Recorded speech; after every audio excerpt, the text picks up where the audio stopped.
hello, my internet friends. Let's check my bag here. There you go. I got the approval. So I understand that the market here, the bazaar, is not nearly as crowded as it usually is. I guess for obvious reasons, but great for me. Great for shopping. I've been to a lot of bazaars, but this one is bizarre. We went to a few of them in Oman, Qatar, of course in the UAE I've been to a few, but this one is really beautiful. Look at it, it's got sort of like this woman styling, this Constantine style roof. Well, my goal here is not to get lost. I kind of am. Let's see what's going on here.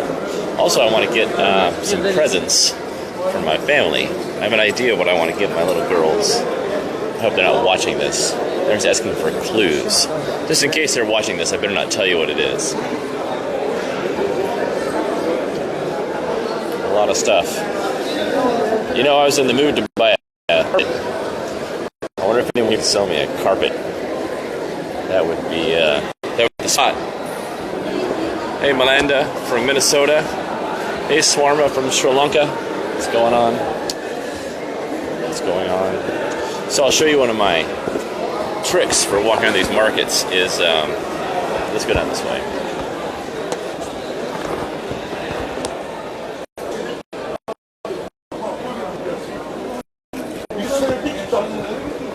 What's going on here?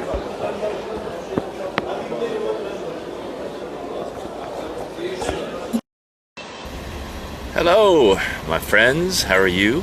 Welcome to Istanbul.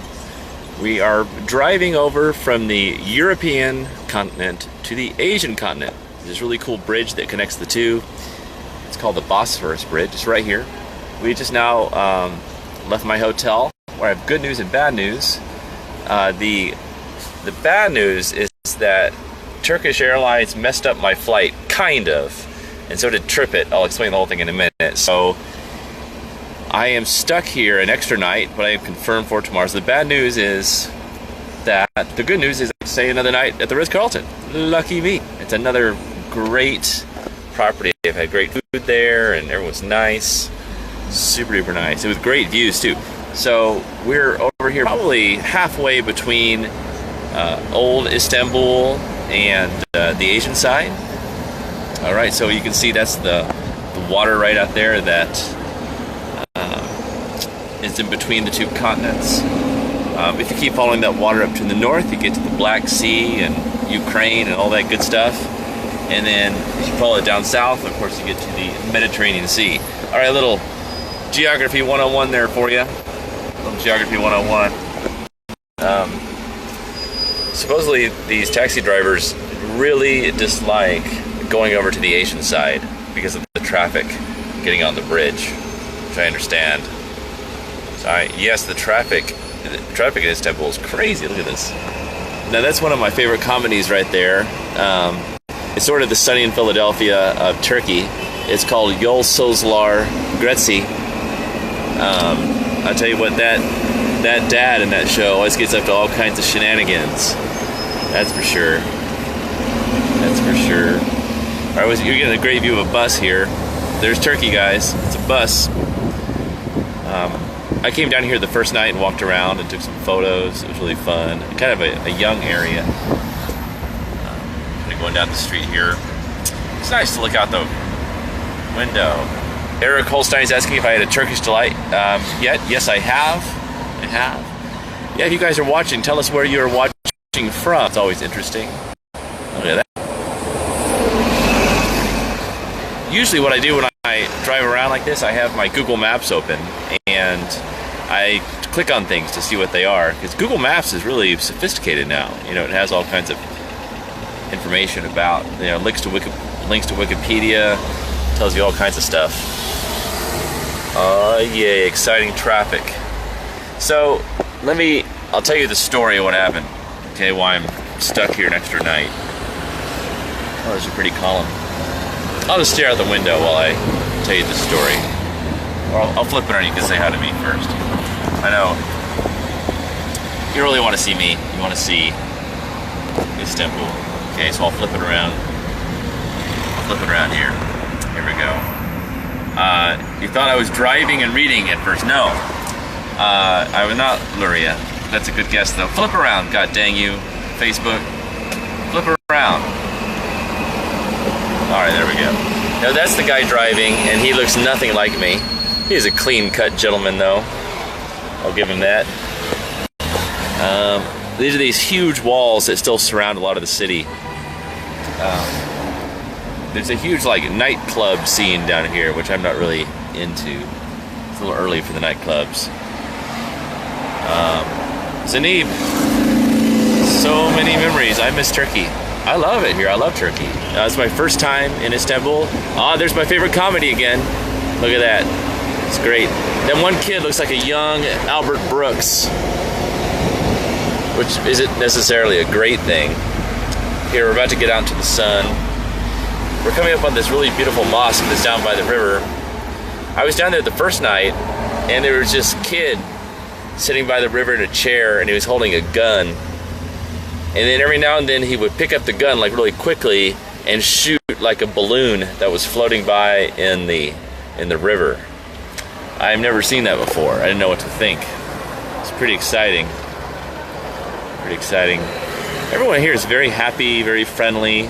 I spent the day in the Hagia Sophia. There's an earlier video where you can see me touring around in there. Beautiful place. And then I went to the Grand Bazaar, did a little light shopping. So it's about an hour until the sunset here, and it should take half an hour or so to get over there. I don't know, I've never been over to the Asian side. I'm very excited. I excite.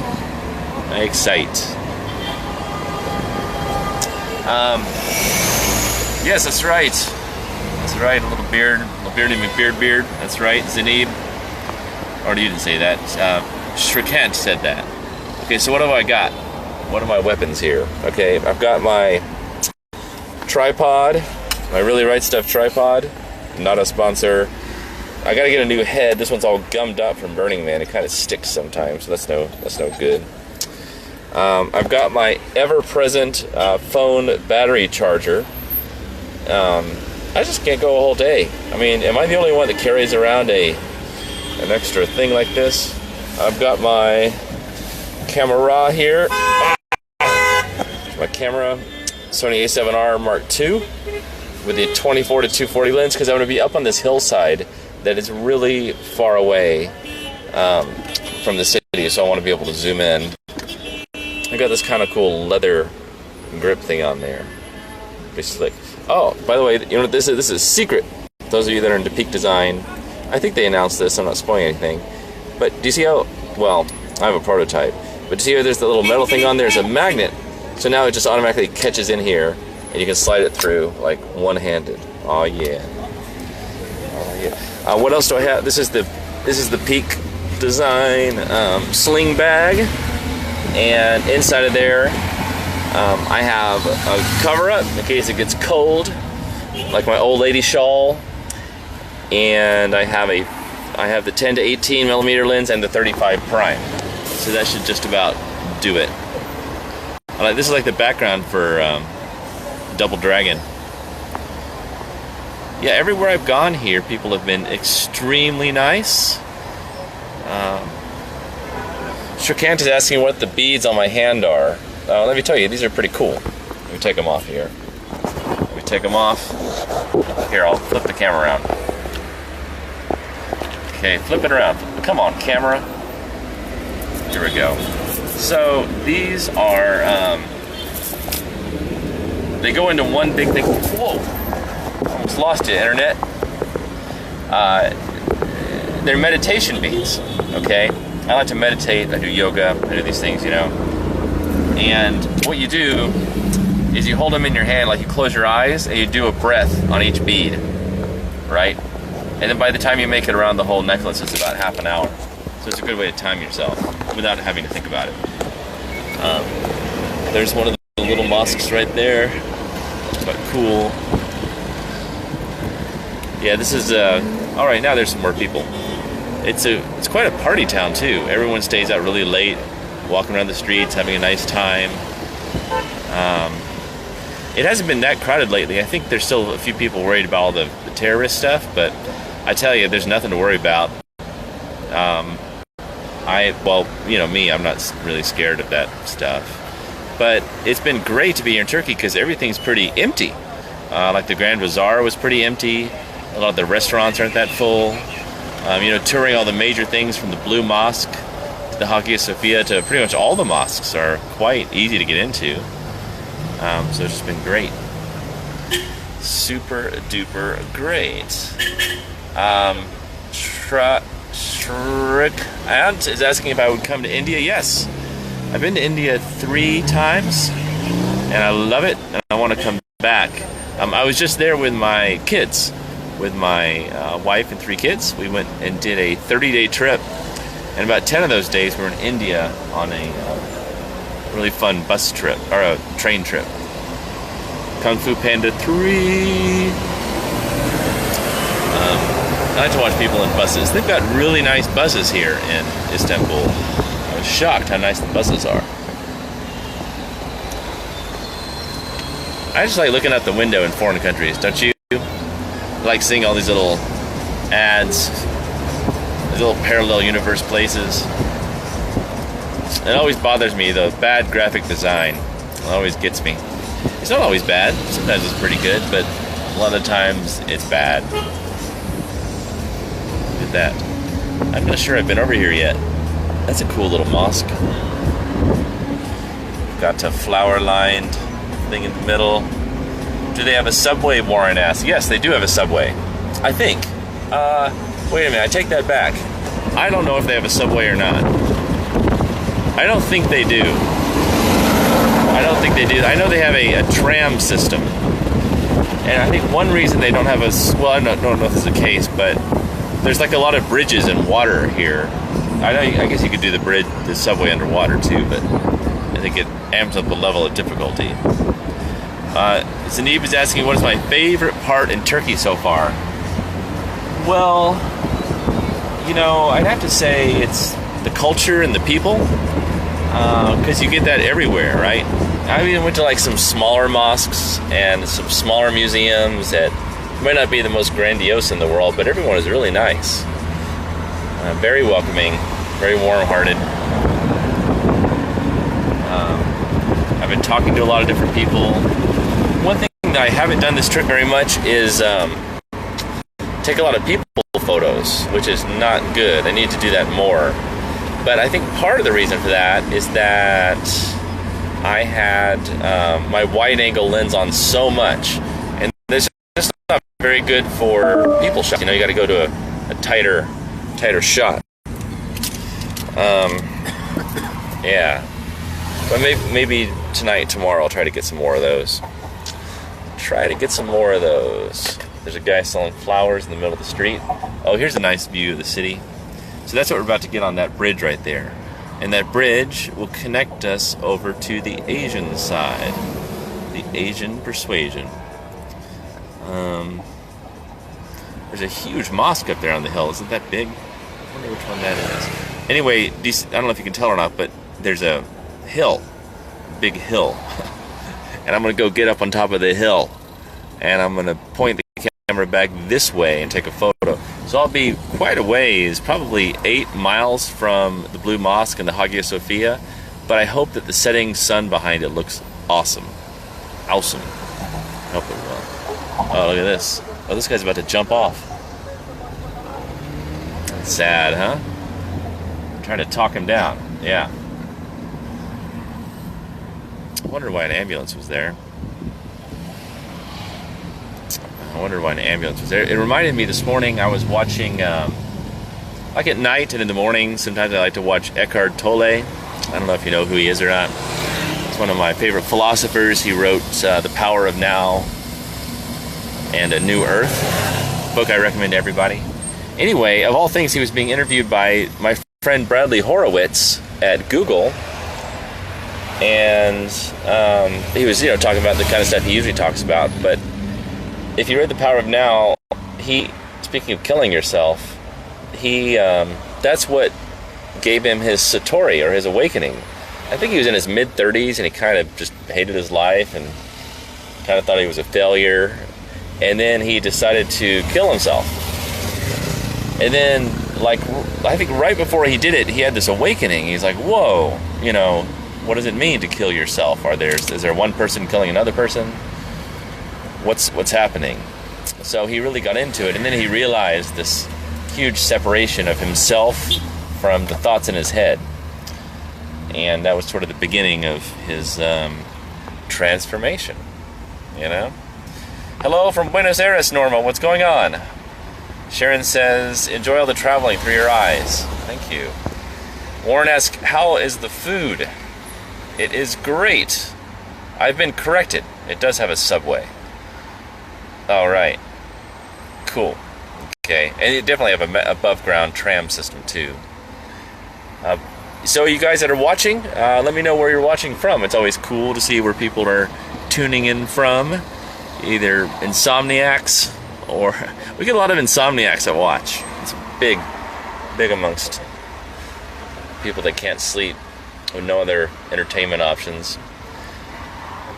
So actually, so much of my day, this isn't exactly humdrum or anything. I'm always happy, but when you're a photographer, you just spend a lot of time going from one place to the next. These sort of transition zones, and that's what I'm in right now. Ooh, it's gonna be a good sunset. Look, we got clouds. Yay. Last night we had great clouds too. I was very happy with that. So I've got a few good photos last night. I've only published one. I haven't had time to process many, but I think tonight I'll go back and I'll eat dinner there at the Ritz-Carlton and nerd out with my computer.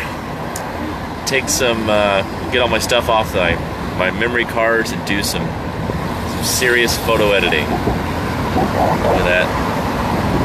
I love these minarets that shoot up out of these temples, out of the mosque. So cool.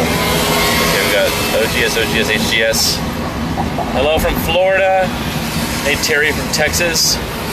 Hey, Colin again. What's going on? Oh, Yoy's HT from the Canary Island. Did I say your name right? Is it Ayoz or Ayozi? Ayozi. What's going on? Sharon from McGuire Air Force Base. Good to see you. Don from Florida. Oh man, the drivers here, they text like crazy. They're texting machines. They're like Japanese teenagers. I've got on my seatbelt. Alright, it's exciting. We're going over the bridge, connecting Europe and Asia. Look at that. Oh, okay, here we can see up here. Awesome. Wow, this is a big bridge. It basically looks a lot like the Golden Gate Bridge, except it's not red, but it's just about the identical size. Okay, so over that direction, we keep going. We go to the Black Sea and Ukraine and all those fun countries. Down this way goes to the Mediterranean Sea. Just right there on the left, you can see the Blue Mosque way out there. So I should be able to zoom in and get a pretty good shot with my trusty 240 millimeter lens. I meant to take a boat around. I have a friend here that has a yacht, but they're not here. But I would like to go have a little yacht party with them sometime. Sometime that would be nice. Man, I really love Istanbul.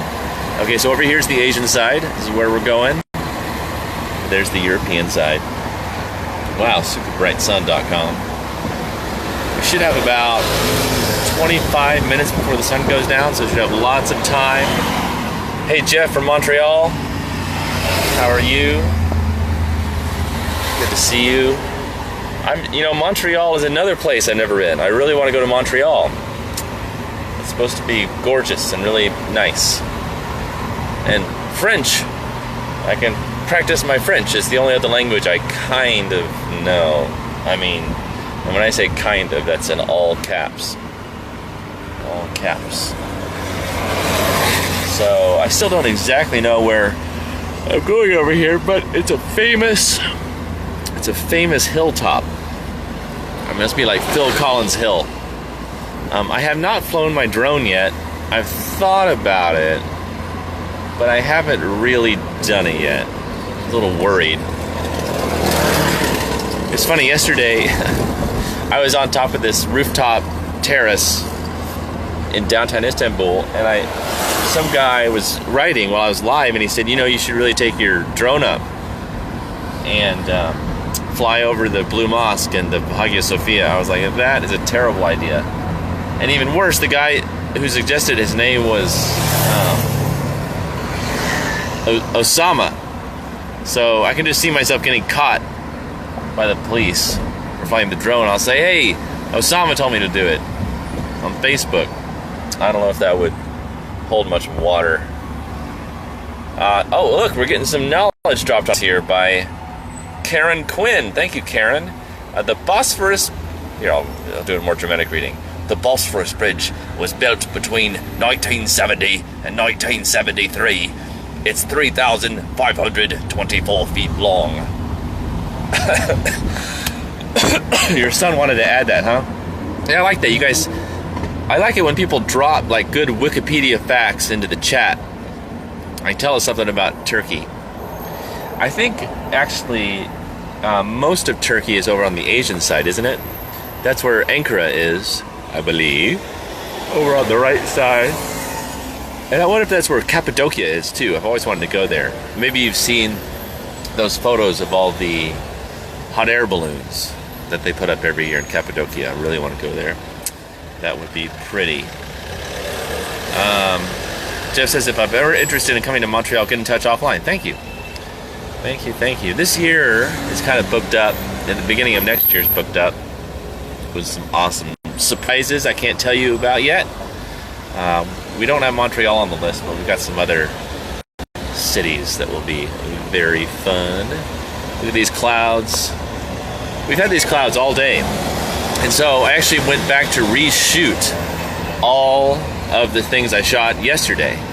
Like, the Blue Mosque and the Hagia Sophia. Because yesterday the sky was just kind of blah. But I was there, so you got to take the photo. Yeah, but anyway, today it was crazy good. Ugh. All right, well, I won't sit here and make you watch this traffic jam anymore. That's a cool mosque. I think that's the area that I'm going to, over there. Yeah, I guess so. Okay, I'm excited. So I'll take some photos, come back and have some dinner and post-process, get out of this traffic. Excited. Yeah, this, my driver is whoa, he's a texting fool. Texting fool. All right, you guys, I will see you later. Let me see. Sharon says, is it true in Turkey it's rude not to burp out loud after a good meal? I don't know. I've done that, and I haven't heard it. It wouldn't surprise me. Things are a little bit different here. A little bit different for sure, but I like it. I like things a little different. Whoa. Okay. All right, you guys. I'm gonna go take some photos. Hopefully, I'll make a little photo gold. I'll do my best. That's all you can do, right? Okay, you guys. I will see you later. Bye. Hello, my internet friends. Welcome to Kuala Lumpur. You may remember that I used to have a necklace on. I lost the necklace in a dramatic street massage in Istanbul. That's another story. You're about to jump on this train. Here, I'll tell you this story of Kuala Lumpur. Let me flip this thing around. You've seen enough of me. Okay.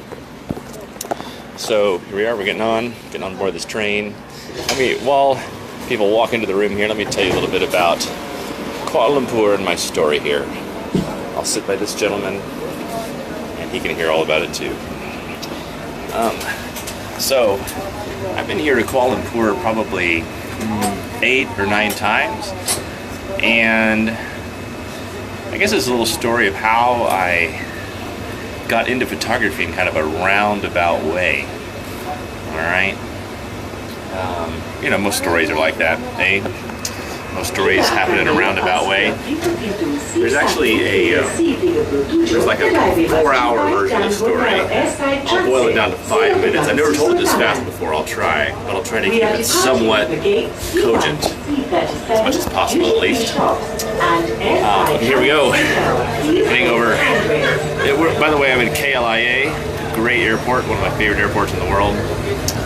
Leaving the main terminal, heading over to Terminal C for Thai Airways. So, a long time ago, in a galaxy far, far away, I used to have a game company, okay? I used to do online games, and I'm still a big gamer. In fact, on the way here, I was playing this really cool new game called Darkest Dungeon on Steam. I recommend it if you're into games. Anyway, I already went off on a tangent very early in the story. So, some of you guys know that right now I'm 45. I didn't get my first camera until I was 35. And it was when I was here in Kuala Lumpur. So I had a friend named Robert Rice who I came here with, and he had an SLR camera, and I looked through it for the first time. He had a wide-angle lens, and I was blown away by what I saw. I was like, whoa, I gotta get one of these. Well, I ended up a few months later buying one of my own DSLRs, a Nikon D70.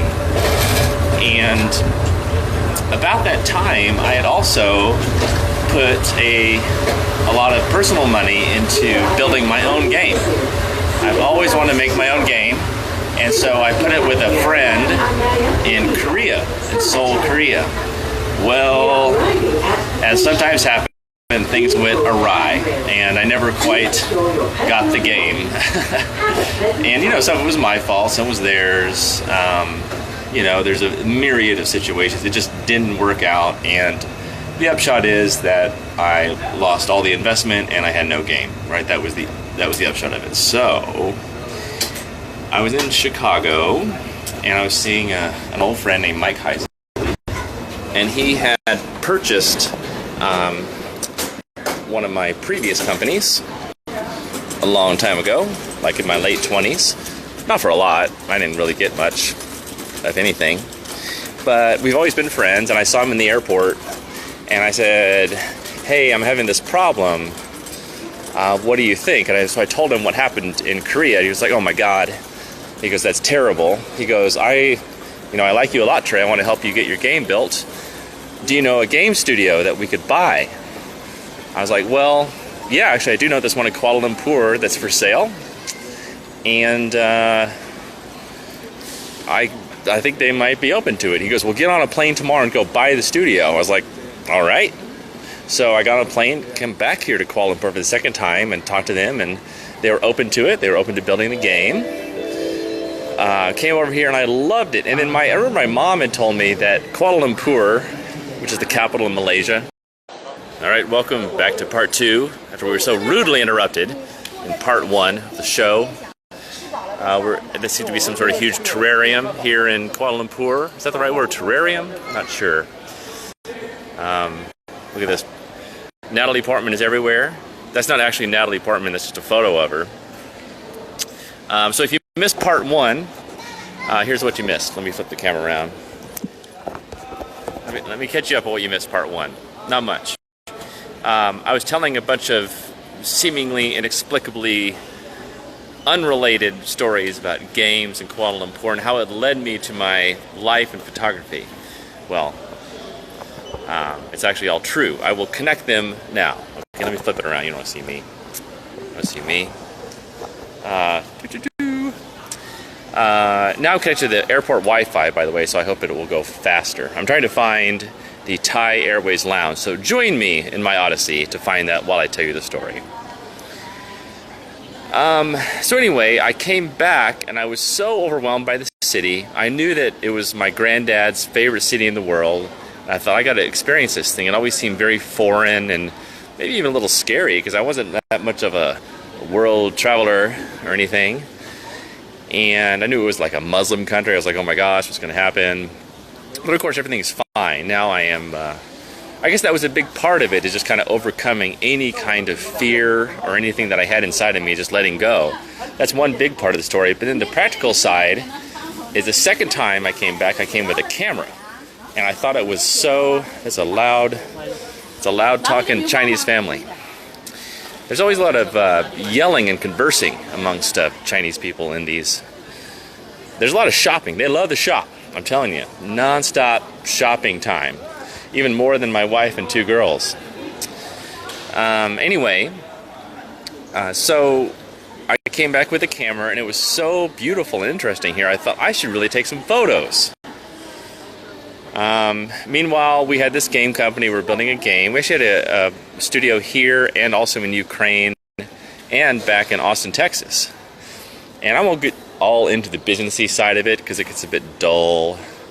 But we had a really nice game on our hands eventually, and it was doing great in beta, and we loved it. We had a great core team of people, and I still have so many friends here in Kuala Lumpur. By the way, when I came through immigration, I was a little worried I might be, arrested or detained, not because of anything terribly nefarious, but these always freak me out, these cardboard standard. They remind me of the Japanese pillows that you sleep with. I don't know why that pops into my mind. Oh, look, there's a guy doing some sort of let's really get into it over there. Anyway, because I was like a signer on the company, right? To start a company, or to actually partly own a company in Kuala Lumpur, you have to go through all of this crazy legal stuff.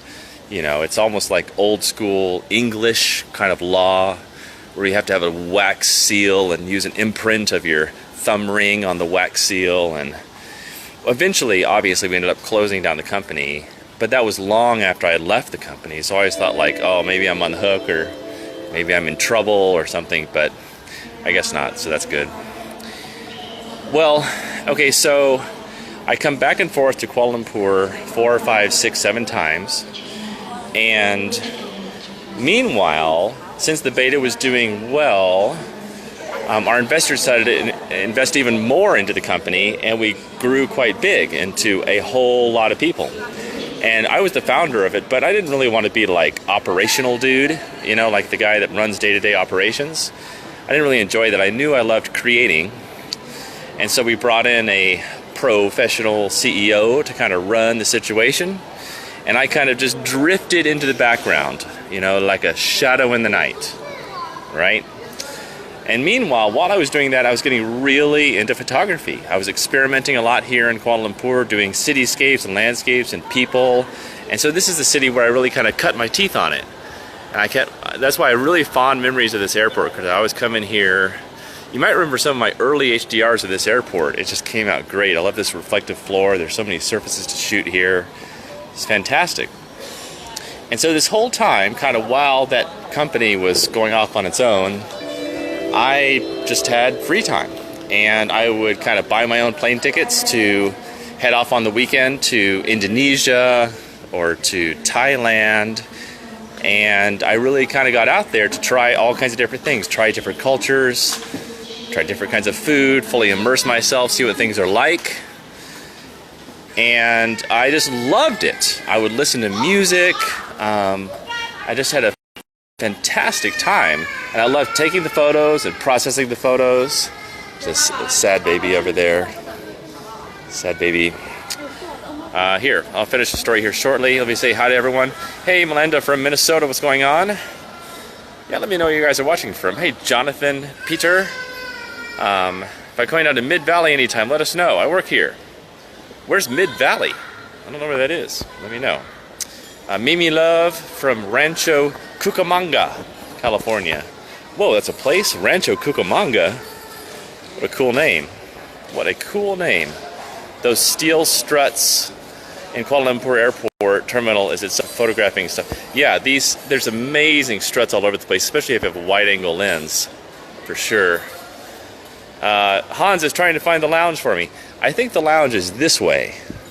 I think it's that way, but I'm not totally... See, there's the Cathay Pacific Lounge up there. I'm excited because Hans helped me get tickets, and I'm flying first class. And he says, like, when I get to Bangkok, which is my next city, that there's going to be a little golf cart that picks me up and takes me to the lounge. And then in the lounge, I get a massage and some pad thai. What I'm hoping is that... Let me flip the camera around. I'll tell you this. Oh, gosh. I'm terrible at telling stories because I always get distracted by other stories. Let me tell you really quickly, but I have an idea for a massage chain. Okay, speaking of getting a massage. So you know how there's that hole, right, that you're supposed to breathe through, you put your head in the hole? I thought it would be a great idea if at random times during your massage, if a small person came in, a short person, or a very nimble, larger person, and would take a piece of chocolate, like a truffle, and put it through the hole into your mouth, you know, like 4 or 5 times. It'd be a great idea. I mean, what's better than getting a massage and having chocolate, right? And I thought it'd be fun. We could call the massage chain Chocolate in the Hole. It's a great idea. I'm not going to act on this idea, so I'm just offering it up to you guys, the internet. Try it out. It's a good idea. Okay, let's go back to me getting into photography. Walking around here, walking around. Oh, look, here's an example. Let's do a little critique on this photo. I always do a lot of airport photo critiques, by the way. This is too long of an exposure. You always think like, okay, if I'm going to shoot a waterfall, I should do a long exposure. The longer the better, right? Wrong! Wrong. It's much too long. Because what you want to see is you want to see lots of individual little silky strands in here. And the whole thing is just blown out white. And it happens on too long of an exposure. So I don't know, maybe this is, judging by the height of it, this might be like 20 seconds. Really, you can get this kind of flow with the stringy, silky things in about 3 or 4 seconds. So try many different exposures. Remember, longer is not always better. Right? Well, in terms of photography, shall we say. All right, anyway, getting back on point here. That's a weird store up there. Look, it's called Grandmama's, and there's a picture of a grandma on a motorcycle. Obviously, I get very easily distracted. That's a weird ad. There's a gorilla doing this girl's eye makeup. Look at that. Look at that. You never know what you're going to see here in Malaysia. All over the place. Okay, so... this place has always freaked me out. It's a place that has like a skeleton in the makeup area. I'm sure we'll see a skeleton here pretty soon. That's not a skeleton, that's a woman. By the way, I miss all my friends very much from Kuala Lumpur. When we had this game company, I got to be friends with several people.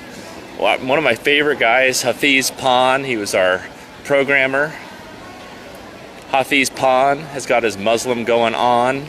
He's actually from Borneo, from a little headhunting tribe in East Malaysia called Sarawak or Sarawak. I got the name wrong. I'm sure you guys know it. But I also got to be friends here with Ali and Amin. These are 2 programmers that came over from Iran. We still hang out with Ali quite a bit. He's in Sydney now, and he is a surfer. Well, he's still a programmer, but he goes out surfing every day. How cool is that? What a life.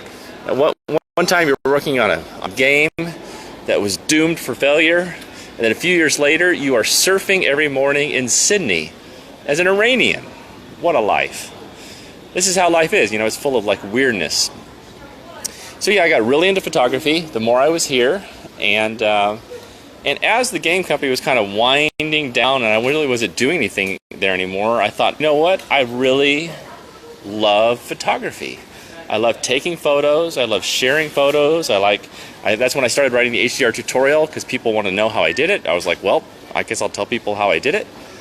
It seems sort of natural to create and share. And so I got the blog going, and then my wife started helping out with some of the blog stuff, and it just kind of accidentally took off. I never did it on purpose. I just kind of accidentally fell in love with photography, you know? Probably same story for a lot of you guys. You guys have probably also accidentally fallen in love with photography too. It's great, isn't it? I don't know what I did before I had photography. I just kind of stumbled around and tried different things. But I think a big part of it, of being here in Kuala Lumpur, where there's so many cultures, is I just became very open to different cultures, open to different people, and not scared.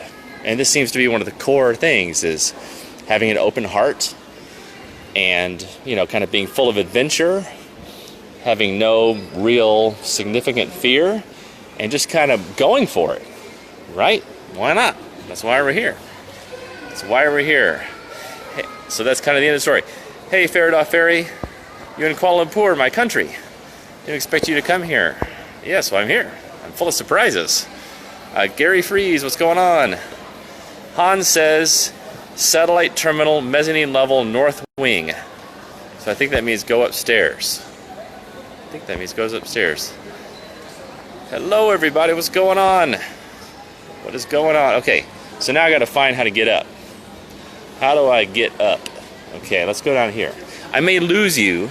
You guys know, if you watch this, the show always ends in a very strange way when I lose transmission signal.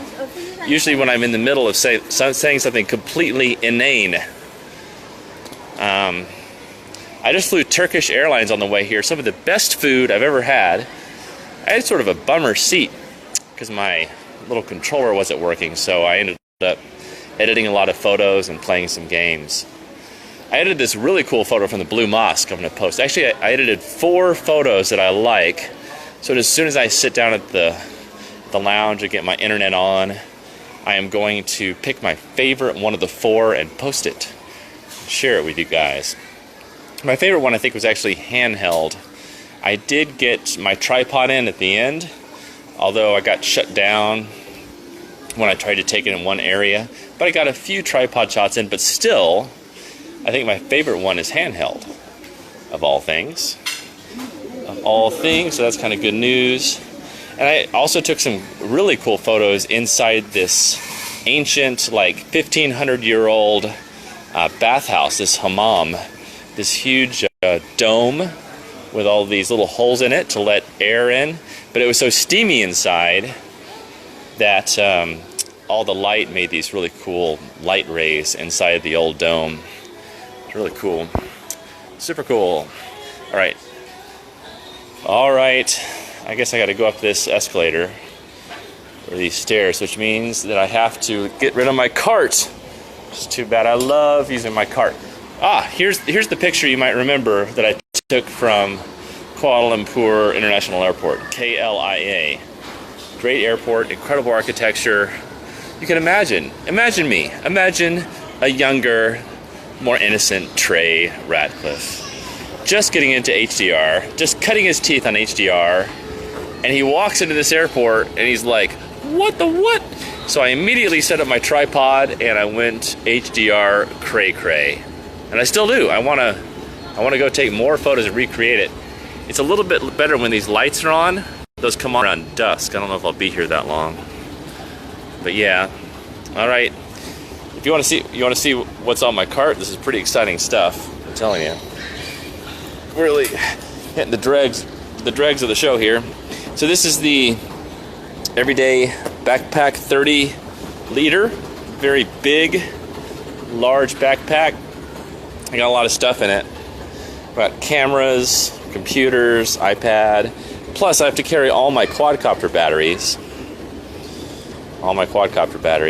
It's my jacket, my man jacket. And then down there's the sling with just a few extra things. I mean, I think I'm just carrying too much shit, but I don't know what else to do. I try to minimize and put as much as I can in my big bag, but I just end up with extra stuff. It's a problem. Oh well, it's not so bad. It's not the end of the world. All right, you guys, thanks for watching. I hope you enjoyed that meandering story. This is what life is. It kind of meanders around, right?